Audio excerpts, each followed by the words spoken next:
Ar e-comstrive mēs bijām pazīstami iepriekš, un tas pēdējais projekts, ko mēs realizējām kopīgiem spēkiem, bija mājaslapas izstrāde no sākuma līdz pat publicēšanai.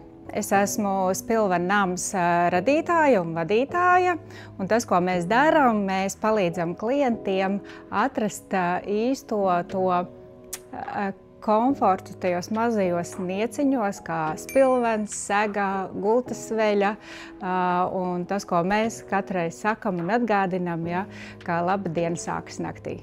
e-comstrive komanda tādā ziņā ir diezgan profesionāli izdalījusi tos komandas pienākumus, un tādā darbības procesā es teiktu, ka bija skaidrs, kurš par ko atbild, kurš pie kura vērsties tādā vai šitādā jautājumā. Jā, komunikācija ļoti veiksmīga, ļoti raiti, bez kaut kādiem liekiem tādiem novilcināšanās momentiem, un, manuprāt, Kaspars šajā komandā spēlēja ļoti foršu lomu. No pieredzes varu teikt uzreiz, ka tas nav vienā dienā izmērams un novērtējams, jo tas ir tāds ilgtermiņa ceļš.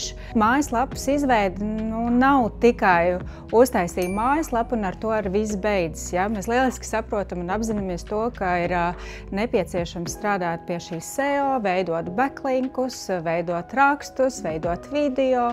Tā kā tas ir tāds vairāku uzdevumu kopums, un tad būs tas lielais mērķis. Ja? Tad jau var arī kaut ko izmērīt, nomērīt, novērtēt.